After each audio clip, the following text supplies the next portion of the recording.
A strange cry broke the silence at dawn. The midwives who gathered around the small hut of Ijoma, a young woman in labor, had never heard a sound like this before.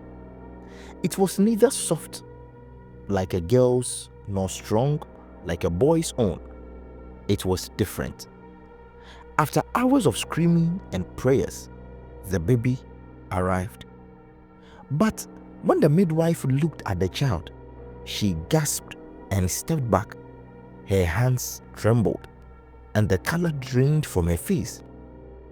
"What is it?" Ijoma's weak voice asked.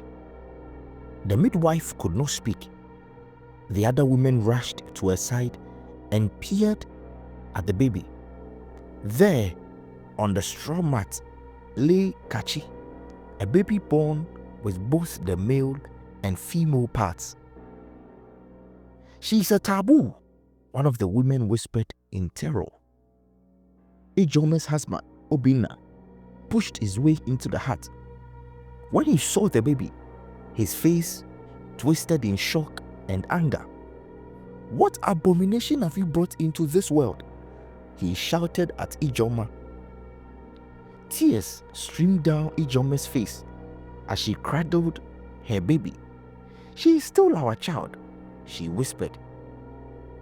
But in Umoku, anything unusual was seen as a bad omen. The midwives ran to tell the village elders, who arrived with the chief priest. The priest's face was painted white, and his staff tapped against the ground as he entered the hut. "This child carries the spirit of two wells," he said, his voice deep and booming. "Such a being is not welcome among us. If we do not cleanse this abomination, the gods will punish the entire village." Ijoma clung to Kachi, shaking her head. "No, you cannot take her." Obina's voice broke with fear. "What choice do we have? Do you want the gods to curse us?" By evening, a decision had been made. The villagers gathered at the edge of the forest, holding burning torches and whispering among themselves. Kachi, wrapped tightly in a cloth, was carried to a large pit dug in the forest floor. The chief priest raised his hands and shouted to the heavens, "We offer this child to the gods. May her spirits bring us peace." Ijoma screamed as the baby was lowered into the pit. Her cries echoed in the night, but no one listened. The villagers buried Kachi alive, piling soil over the pit until there was nothing left but silence.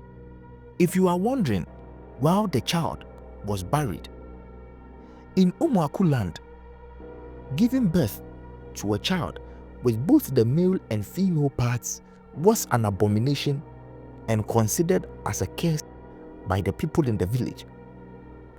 Therefore, when Kachi was born and she had both the male and female parts, the people in the village thought she was cursed by the gods and that she would bring bad omen if she was allowed to live.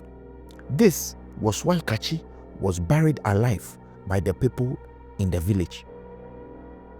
After this terrible incident by the people in the village, they thought it was over. But in the darkness of the forest, something strange happened. The wind howled, the trees swayed, and the earth trembled silently. Deep beneath the soil, Kachi's tiny body was still. Then, as if touched by unseen hands, her chest rose with a breath. Her eyes fluttered open, glowing faintly like the moon. Somewhere in the shadows, hidden from the village, a group of outcasts who lived deep in the forest had been watching. They were the unwanted, the sick, the abandoned, and the cursed who had survived outside the village for years. Seeing what the villagers had done, they dug Kachi out and carried her away. That night, the forest claimed Kachi as its own.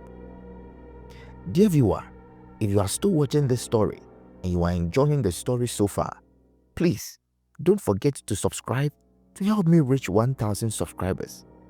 Now, let's continue the story. Years passed and the village of Umuaku thrived. The people believed they had appeased the gods by burying the abomination. The forests were full of game and the harvests were plenty. But as the years wore on, things began to change.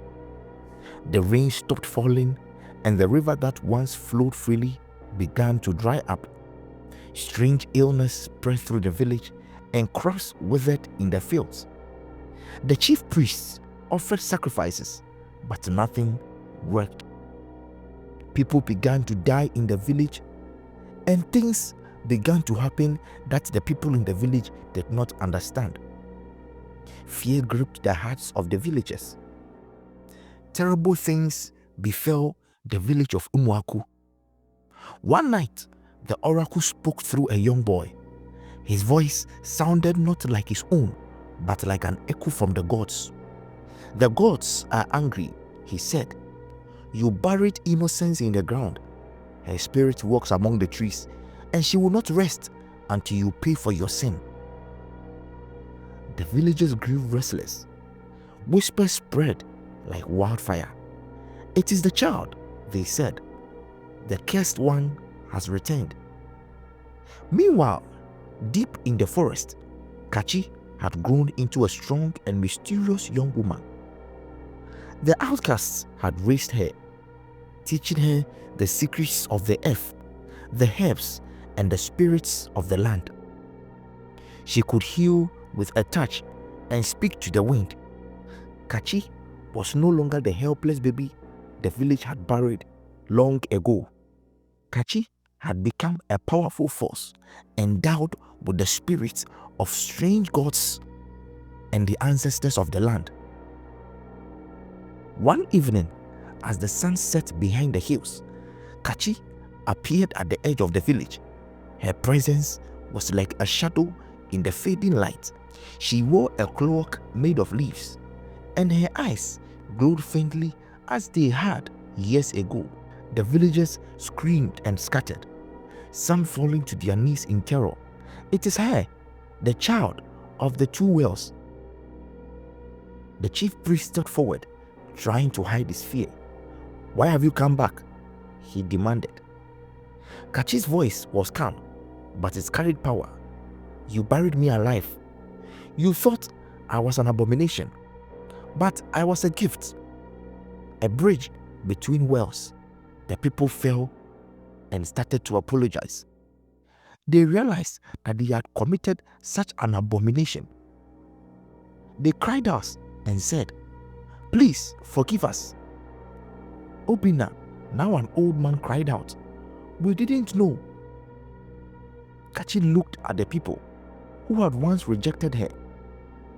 She had the power to destroy them, to curse their land forever. But instead, she raised her hands to the sky. The wind picked up and dark clouds gathered overhead. Within moments, the heavens opened and rain began to pour. If you care to know, rain had not poured in that land for over 10 years. The villagers fell to their knees, sobbing in relief as they witnessed rain pour in the land for over a decade. This was a miracle. Kachi turned to leave, disappearing back into the forest. But as she turned, the people begged her not to leave. Kachi, please don't leave us. Forgive us. They feared that if she left, the rain would stop. Kachi said to the people in the village, after everything you did to me, now you have come to me for my help. I have the power to destroy all of you for what you did to me, but I know what to do. Kachi turned away from the people and she vanished. The people of Umuaku never laid their eyes on Kachi for a very long time. Dear viewer, do you think Kachi should forgive the people in the village for what they did, or she should take revenge on them? Let me know your comments in the comments below. See you in our next story. Please don't forget to subscribe as well. Bye for now.